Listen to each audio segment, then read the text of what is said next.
Sud Radio, les vraies voix qui font bouger la France. Stéphane Soumier avec Bismart, 19h30, 20h. Salut à tous, c'est Bismart sur Sud Radio, de l'industrie et même, vous allez le voir, c'est-à-dire la réalité du plan de relance pour une PME industrielle de 5 millions d'euros. Voilà, ça c'est en train de se passer maintenant et c'est quand même une bouffée d'oxygène. Et puis derrière, la gestion des conséquences aussi, gestion des conséquences et gestion des compétences. Vous allez voir ça. On repart les amis, on repart avec... alors, j'ai dit plan de relance sur le terrain parce que c'est en partie de ça dont on va parler. Mais enfin, on va découvrir une pure PME industrielle. Et c'est quand même... Alors, Fleur Vacheron, bonjour Fleur. Bonjour. Ravi de vous recevoir. Vous êtes directrice commerciale oui. De TDS, mais en fait, vous êtes co-dirigeante avec votre sœur, c'est ça? C'est ça, tout à fait. Nathalie Dubois et moi-même. PME qui fait 5 millions d'euros de chiffre d'affaires, 35 salariés. J'ai pas noté où c'était. Alors, en fait, le siège est en Savoie et le site de production est à Genasse, à côté de Lyon. Bon. Donc, TDS comme traitement de surface. Non, mais quand je dis, il y a quand même une petite fatalité avec les femmes industrielles, c'est que c'est très, très rare qu'elles démarrent. C'est souvent des histoires de famille, en fait. Pour les femmes, vous voulez dire ? Oui, pour les femmes. Quand on reçoit des gens, et on veut, nous, essayer au maximum que tout le monde s'exprime, et donc des femmes industrielles, c'est assez souvent des histoires familiales. C'est assez souvent le père, en fait, ou le grand-père qui avait lancé l'affaire. Alors, chez nous, c'est l'arrière-grand-père qui a lancé l'affaire en 1922. Donc, du coup, l'année prochaine, on fera les 100 ans de TDS, traitement de surface des métaux. Qu'est-ce qui amène deux sœurs à reprendre le truc à un moment ? C'était votre tour ou... Je pense que oui, c'était notre tour, tout à fait. En 2012, nos parents, donc mon père et ma mère, qui dirigeaient ensemble la société, donc sont partis à la retraite. Donc on a dû reprendre l'activité familiale. Donc Nathalie Dubois, ma sœur et moi-même, donc on co-dirige l'entreprise. On a aussi un frère qui est dans l'entreprise. Vous aviez en tête, toute petite, la petite Fleur, elle savait qu'un jour elle dirigerait l'usine familiale ? Non, on ne le sait pas quand on est petit. Par contre, on baigne dedans depuis qu'on est petit, ça c'est le cas de le dire d'ailleurs. Voilà. Baigner, on va parler des bains pour les traitements de surface. Voilà, tout à fait. Et bon, ça se fait petit à petit. TDS, c'est une entreprise familiale et ça va au-delà de la famille, c'est-à-dire que ça s'étend à l'équipe aussi de travail. Ouais. Et du coup, on côtoie très vite les employés et on a tout de suite des liens un peu amicaux avec les employés et on rentre comme ça dans l'entreprise petit à petit au fil des années. À quel âge on se dit on va y aller ? Alors on fait d'abord, on a tous envie d'abord de tester autre chose, donc on a tous testé autre chose avant d'y aller. Moi je suis arrivée dedans, j'avais 24 ans. Et qu'est-ce que vous aviez testé avant ? Avant j'étais dans la décoration, donc rien à voir. Rien à voir, quoique. Il y a un certain nombre des éléments que vous traitez qui servent ensuite justement à la décoration. Alors nous, on n'est pas forcément dans la décoration, mais effectivement dans le traitement de surface, il y a la partie décoration. Par exemple, la peinture, c'est un traitement de surface. Nous, on est dans le traitement de surface électrolytique et chimique. Ah, mais ça, vous allez me raconter tout ça parce qu'il y a un tas de mots là que je connais pas. Et on va apprendre étamage, cuivrage, nickelage, zingage, etc. Voilà, tout à fait. Mais enfin, j'ai vu des petits dispositifs qui servent quand même derrière à accrocher peut-être des tissus, des rideaux, enfin, je sais pas, mais des petits dispositifs de métal. Il peut y avoir des dispositifs, oui, il peut y avoir un peu de quincaillerie, mais après, on est plutôt dans la partie automobile, dans la partie équipement du réseau électrique et la partie bâtiment. Et votre sœur, à quel âge elle s'est dit qu'elle allait y aller? Ma sœur, c'est à peu près dans les mêmes eaux, autour de 24 ans également. Mais à aucun moment, vos parents vous ont obligé à le faire, c'est-à-dire c'était pas si vous le faites pas on n'a pas d'autre solution, si vous le faites pas c'est une catastrophe pour la famille. Non, ils souhaitaient qu'on le fasse quand même, ils souhaitaient qu'on reprenne l'activité, bien sûr c'est une fierté pour eux. Ils nous ont pas mis la pression, mais on y est allé progressivement, on s'est familiarisé avec l'entreprise depuis petit et progressivement on est allé vers l'entreprise familiale. Il faut des compétences particulières quand même, c'est-à-dire que faut diriger une boîte de 35 salariés et de 5 millions d'euros de chiffre d'affaires. Oui, tout à fait. Donc ma sœur, elle a une maîtrise dans les finances, donc elle a un parcours aussi qui était fait pour. Et puis moi, avant d'être dans la décoration, j'avais fait aussi du commercial également au niveau des études. Donc effectivement, il faut des compétences. Mais après, on apprend beaucoup sur le terrain dans notre activité. Même au niveau des salariés, on a beaucoup d'employés qui sont formés chez nous en interne en fait.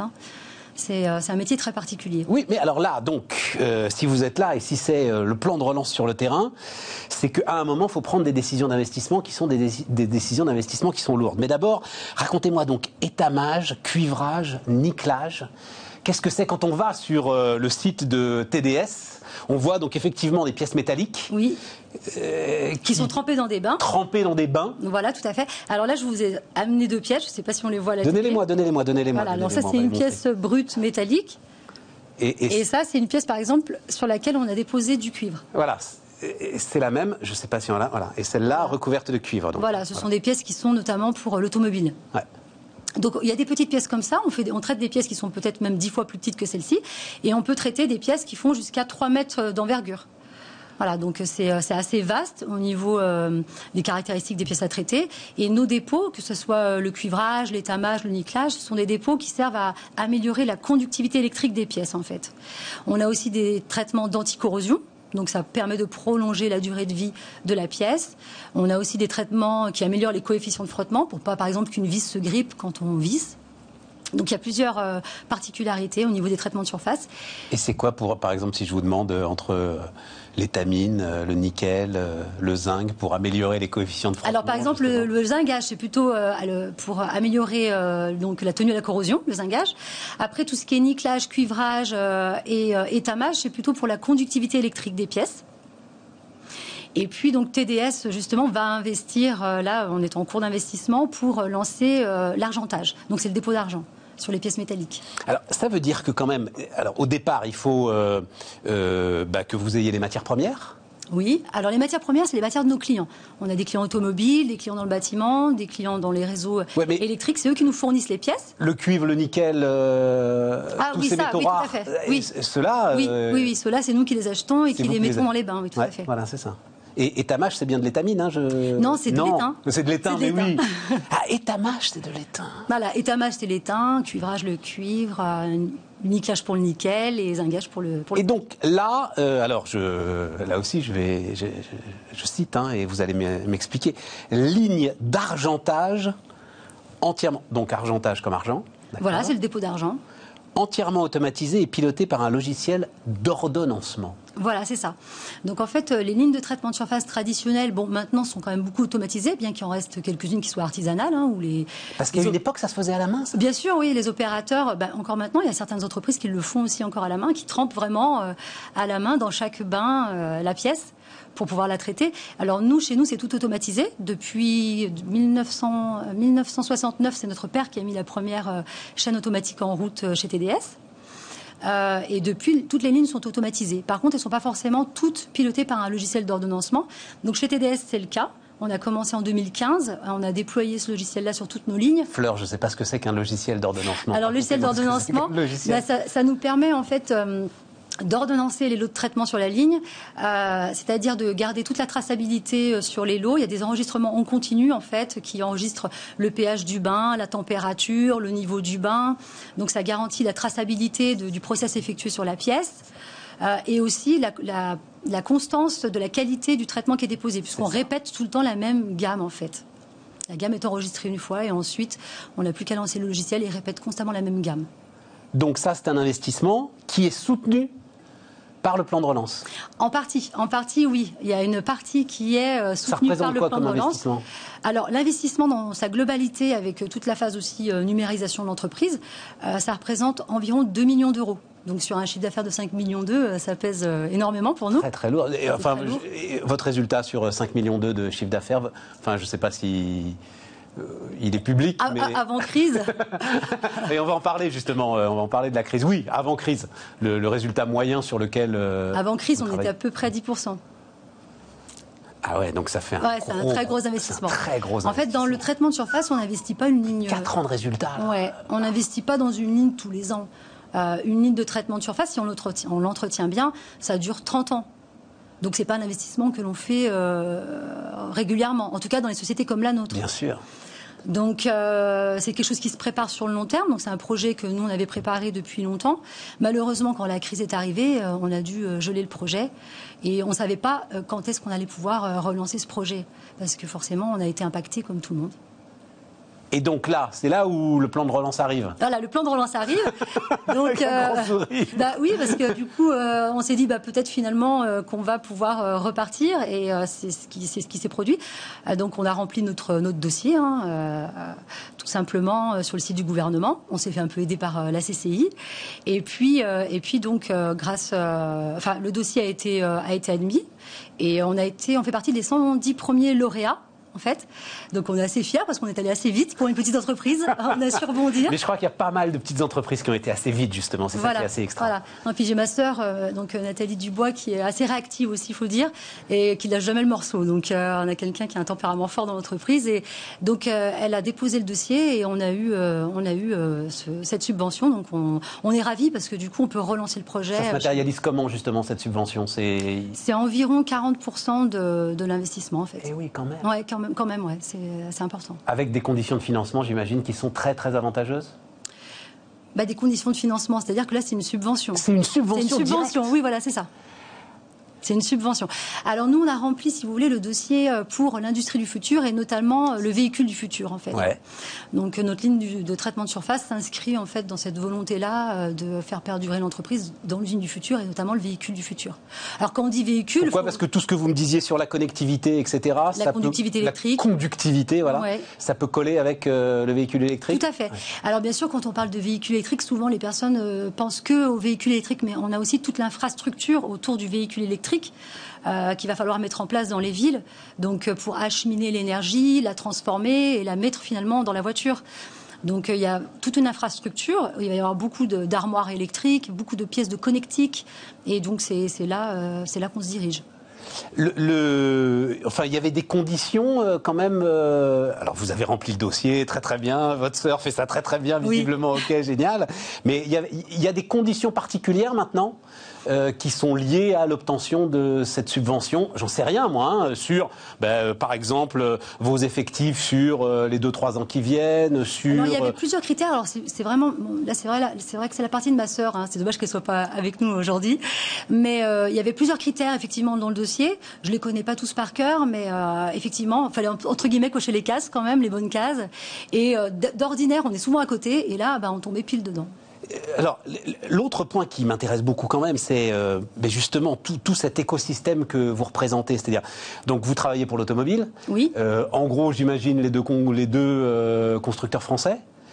Alors, indirectement, on n'est pas fournisseur de rang 1 pour l'automobile. D'accord. Donc, indirectement, nous, on fournit plutôt les équipementiers automobiles, tels que Bosch, Valeo. D'accord. Je ne sais pas si on a le droit de citer mais bien sûr, mais les équipementiers. Bosch, Valeo, Forcia, pour pas faire de jaloux, voilà. à Schneider. Voilà, donc c'est des fournisseurs comme cela. Oui. Et qui, quand même, et c'est là où il y a sans doute une excellence dans ce que vous faites, c'est-à-dire sont en ce moment en train d'essayer de rationaliser l'ensemble de leur supply chain, de rationaliser l'ensemble de leurs volants de fournisseurs, et même eux, ils descendent derrière, ils vont regarder un petit peu derrière le rang, ce qui se passe, etc. On a des audits, oui, tout à fait, en entreprise. On a régulièrement l'audit de l'équipementier automobile. Donc, ils viennent effectivement auditer l'entreprise, auditer l'outil de travail, auditer tout le process, en fait. Et ça veut dire qu'il y a de la place pour, aujourd'hui, des PME comme la vôtre ? Bien entendu. Oui. Je pense qu'il y a beaucoup même de petites PME qui servent les marchés de l'automobile. Tout à fait. Et quand le marché s'arrête du jour au lendemain, parce que c'est quand même ça qui s'est passé lors du premier confinement, au mois de mars. Oui. Ça a été un arrêt... Ça a été assez brutal. Alors, heureusement, on n'a pas que l'automobile, nous, dans notre métier, mais on a des confrères qui étaient 100% automobiles et qui ont vu leur chiffre d'affaires chuter de 90%. Alors, nous, on n'est pas descendu jusqu'à là. On est descendu jusqu'à moins 45% du chiffre d'affaires. Par contre, on est toujours resté ouvert. Il n'y a pas du tout eu de fermeture chez TDS, parce qu'on traite notamment des pièces qui vont dans les dispositifs pour les respirateurs, pour les hôpitaux.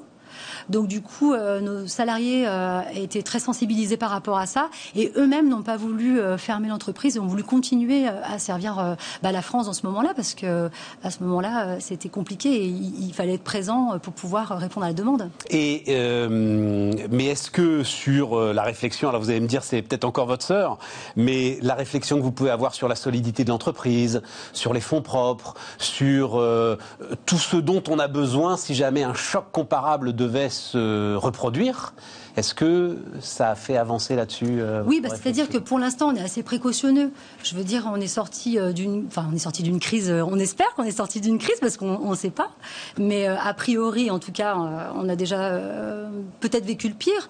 Le pire est peut-être derrière nous. Donc, en tout cas, c'est ce que vous pensez puisque vous investissez. Voilà, tout à fait. Donc, la subvention fait beau 40%, a beau faire 40%, il en reste 60 quand même. Tout à fait. Il faut aller chercher auprès des banques. Hein. Tout à fait, oui. Donc du coup, non, on pense avoir vécu le pire. Hein, donc je pense comme pas mal d'industriels aujourd'hui. Donc on se focalise sur l'avenir et de toute façon, il faut avancer. Je veux dire, quand on est dans le navire, il faut y aller. Hein. Vous étiez là en 2008-2009, vous n'étiez pas là encore. Si, j'étais là, oui. Vous étiez déjà à la tête de la boîte ? Pas à la tête, non. Nos parents sont partis. Non, nos parents, voilà, ma mère et mon père sont partis en 2012. Comparable, plus dur. Ouais, ça a été dur aussi. En fait, ça a été dur. J'ai l'impression que c'était plus dur finalement 2008-2009, non ? Oui, parce qu'il n'y a pas eu d'aide. Voilà, c'est ça. Voilà, c'est ça. Donc du coup, ça a été même très compliqué même en fait, la crise 2008-2009, surtout après, parce que des fois c'est pas pendant la crise le plus difficile, c'est les années qui suivent la crise. Et du coup, ça a été très compliqué. Par contre, cette crise-là, elle est un petit peu extraordinaire parce que c'est vrai que là, en l'occurrence, on a des aides et du coup, nous, on a pris le parti de prendre les aides. Et d'avancer avec. Hein. Mais bravo. 2008-2009, je me souviens notamment, 2009-2010, comme vous dites, c'est après, pas très très loin de chez vous, la vallée de l'Arve, oui. tout le décolletage et la façon dont effectivement peut-être la moitié des PME du coin. Il y a beaucoup d'entreprises qui étaient parties au tapis. Oui, tout à fait. Parce que il n'y avait pas la structure derrière pour effectivement les soutenir et qu'elles-mêmes n'avaient pas les fonds propres. Puis la vallée de l'Arve, c'est un de nos gros clients d'ailleurs, en termes de les décolteurs, c'est un gros client pour le traitement de surface. Oui, c'est assez logique finalement. Oui, tout à fait. D'abord, ils sont très automobiles aussi. D'abord, ils font la petite pièce et ensuite ils vous l'envoient pour le traitement. Et c'est tellement particulier comme job, traitement de surface, qu'il n'y en a pas un qui se dit tiens, je vais investir et comme ça, je vais pouvoir faire et le décolletage, c'est-à-dire l'usinage de la pièce, voilà. Et le traitement derrière. C'est une partie qui est assez compliquée. Il y a pas mal d'entreprises qui sont intégrées, c'est-à-dire qui ont leur propre ligne de traitement de surface. Ça existe en France, bien entendu, des fabricants de pièces. Mais il y en a beaucoup qui ont externalisé ça pour pas avoir à gérer toutes les problématiques environnementales. Parce que, mine de rien, le traitement de surface, il faut s'équiper d'une station d'épuration, il faut avoir un laveur d'air, il faut traiter les airs, il faut traiter les eaux, faut être raccord avec tout ce que demande la DREAL. Donc, du coup, il y a quand même un gros travail de fond à faire, notamment par rapport à l'environnement. Et généralement, les entreprises, des fois, préfèrent laisser ça à des spécialistes, en fait. Direction régionale de l'environnement, DREAL. Oui, c'est la direction régionale de l'environnement, de l'aménagement et du logement. Et du logement. Bon. C'est formidable, Fleur. Alors, je l'ai cité 2-3 fois, c'est le patron de BPI France. BPI qui est d'ailleurs le truchement de l'ensemble de ces aides. Voilà, c'est à travers BPI France que tout cela passe. Donc, une fois encore, on peut les féliciter. Et qui était venu ici et qui avait dit, en fait, moi, ce que je voudrais dire aux entrepreneurs, c'est oui, on est dans le brouillard, mais je suis sûr qu'il n'y a pas de mur derrière, donc il faut accélérer. C'est exactement ce que vous faites, en fait. Oui, c'est ce qu'on fait. De toute façon, comme je vous disais tout à l'heure, on est dans le navire, donc il faut y aller. Et puis, des crises, on en a connues depuis 1922, dans la famille, en tout cas. Donc, je pense que c'est un petit peu dans l'ADN et il faut rebondir. On n'a pas le choix, donc on rebondit. Et cet investissement, donc on est à 5 millions d'euros de chiffre d'affaires, cet investissement, ligne d'argentage entièrement automatisée et pilotée par un logiciel d'ordonnancement. Voilà. Oui, fabriqué en France. Fabriqué en France. Ça, c'est important aussi de le dire, parce que c'est vrai que finalement, la subvention aide, entre guillemets, TDS et puis l'industrie du futur, mais ça nous permet aussi de faire travailler des fournisseurs qui sont en France. Donc la ligne est fabriquée aussi en France. Et ça va vous permettre de développer ce chiffre d'affaires ? Oui, ça va nous permettre de développer le chiffre d'affaires et ça nous permet surtout de répondre aux besoins de notre client en termes de conductivité électrique. Aujourd'hui, on faisait le nickel, le cuivre et l'étain et avec l'argent, on va monter en gamme et en compétences dans ce domaine-là. Fleur Vacheron, donc, directrice commerciale de TDS, co-dirigeante de TDS, c'était notre invitée sur Bismarck. Fleur Vacheron, donc la directrice commerciale, co-dirigeante de TDS sur Sud Radio. Gestion des compétences, c'est à venir dans un instant. Sud Radio, les vraies voix qui font bouger la France. Stéphane Soumier avec Bismarck, 19h30, 20h. On repart voir donc avec Jean-Marc Tassetto, le patron de Corp Academy. Bonjour Jean-Marc. Bonjour. Ravi de vous recevoir. Il y a un moment d'ailleurs que c'est lancé 2013, c'est ça C'est créé en juillet 2013. Voilà, c'est ça, 2013.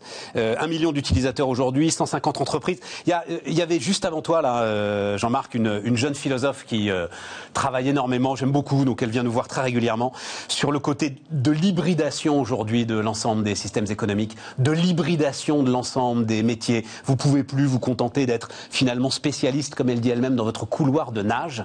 Est-ce que ça, c'est quelque chose, quand on fait de la formation continue comme tu le fais, c'est quelque chose qu'on a en tête aujourd'hui? Alors oui, à tout point de vue. D'abord, on parle du blended learning maintenant, c'est-à-dire l'hybridation entre de la présence et de la distance. La révolution qu'on est en train de vivre, c'est d'abord une révolution pédagogique. D'accord. Donc, moi, et alors, tu confirmes que enseigner à distance, ça n'est pas enseigner la même chose à travers Zoom? Je parle devant un expert. Quand les médias ont répliqué leur contenu, leur format, des anciens supports aux nouveaux supports, ça s'est plutôt mal passé. Ouais. Donc le sujet, nous, on est né sur le campus d'une université qui a 2 millions d'étudiants en ligne. Donc évidemment, à Lausanne, le PFL, tout ça a structuré le cours en présence au profit de l'échange avec le sachant. Donc, quand tu parles d'hybridation, c'est bien ça qui se dessine. Nous, on est un pur player du digital learning. Donc, il y a une plateforme digitale avec 1 million d'apprenants, comme tu le décrivais, mais on est de plus en plus souvent intégré à des protocoles hybridés, flexibles, de la présence, de la distance. Enfin, l'exemple de la musique, les plateformes de streaming de musique ont stimulé la présence dans les concerts, et tout ça se nourrit. On a la même vision sur l'éducation. Mais alors justement là-dessus, tu penses qu'il peut y avoir un virage pris parce que alors les concerts, on veut participer ensemble à un moment de communion profonde, voilà. Mais c'est peut-être moins le cas avec l'éducation. Et donc, est-ce que tu penses que du fait de l'expérience que énormément de jeunes gens ont vécu durant cette crise surprenante, il peut y avoir un virage très important pris sur le digital learning? Des jeunes gens et puis des moins jeunes, puisque nous, on adresse les entreprises. C'est pour ça qu'on s'appelait Corp Academy. Dans les entreprises. Mais qui avaient plus l'habitude du à distance, les entreprises. Tu sais, à distance, c'était le e-learning. C'était l'ennuyeux e-learning, pour rester poli. Et nous, c'est pour craquer ce sujet qu'on a créé Corp Academy, pour réécrire une pédagogie, une expérience qui réengage les apprenants pour qu'on passe d'un mode passif à un mode actif. Et ça se traduit par plus de 90% de taux d'engagement, plus de 84% de taux de complétion. C'est-à-dire tu commences un cours, tu le finis. Un score de 4,7 sur 5 de notation de la part des apprenants. Tu commences un cours, tu le finis, 84%. Mais l'engagement par rapport à ça, c'est quoi? C'est d'être actif sur la plateforme. D'accord. On est passé du e-learning à 10%. À 90%. C'était 10% seulement des gens à qui on payait une formation. Je l'ai subi. D'accord. Donc voilà, il y a un moment. J'ai eu la chance de pas. Bravo. Donc on proposait plus. Non, c'est peut-être pas une bonne chose d'ailleurs, parce que maintenant, voilà. Donc cette bascule-là, elle est transgénérationnelle. Ce qui s'est passé en 2020. Conjoncturellement, a accéléré un phénomène structurel. C'est-à-dire que structurellement, les entreprises qui étaient face à la 4e révolution industrielle, c'est-à-dire transformation digitale, transformation managériale, organisationnelle, culturelle, avec le sujet de diversité et environnementale, ont reconnecté transformation et formation. Donc il y avait ce besoin et cette accélération. Et les plateformes digitales ont servi cette accélération. Nous, on est arrivé au bon moment, comme d'autres. D'ailleurs, il y a une French EdTech qui est très dynamique, il y a une European EdTech qui est très dynamique aussi. Toi, t'es Suisse EdTech quand même. Moi, je suis français, monsieur. Donc, nos bureaux sont à Paris, mais c'est vrai qu'on a voulu s'appuyer sur des laboratoires de recherche sur la pédagogie en ligne, et c'est pour ça qu'on est né sur un campus universitaire. Mais le gros de notre activité est en France et avec des clients internationaux. C'est-à-dire que sur le million d'apprenants, on en a 40% qui sont hors Europe. Donc on a aussi une vision de ce qu'est une pédagogie en ligne avec des questions inversées, avec des jeux, avec des vidéos courtes qui marchent à l'échelle de la planète. Mais alors, quand même, juste ton expérience, parce que c'est quelque chose qui... moi je pense est très très très important ce qui est en train de se passer avec les jeunes gens qui traversent cette histoire. Ils ont beaucoup de mal quand même avec le distanciel. Ils ont tenu 2-3 mois, là ils en peuvent plus.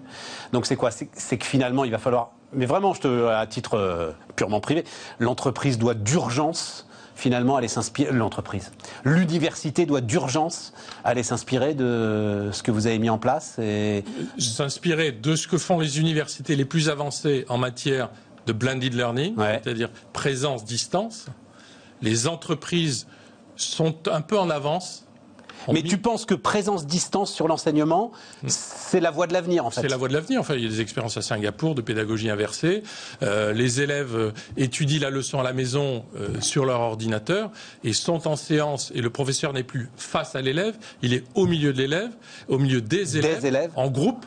Les groupes sont intelligemment répartis. Il y a un leader, il y a un étudiant ou un élève qui est un peu en difficulté, et puis il y a une dynamique un peu d'antagonisme. Donc c'est une révolution. Et à ce moment-là, le présentiel, en fait, est vraiment un moment d'action. C'est un moment d'action, et c'est un moment où le présentiel, en analyse de la valeur, le présentiel, c'est ce qui coûte le plus cher.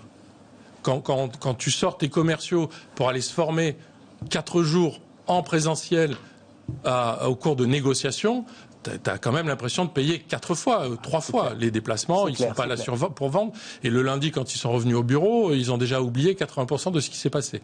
Donc on a une vision du lifelong learning, c'est-à-dire l'apprentissage tout au long de la vie. Et ça, le digital est là pour ça, à tout moment. Et de temps en temps, tout ça est émaillé d'expériences présentielles, mais d'expériences présentielles enrichies.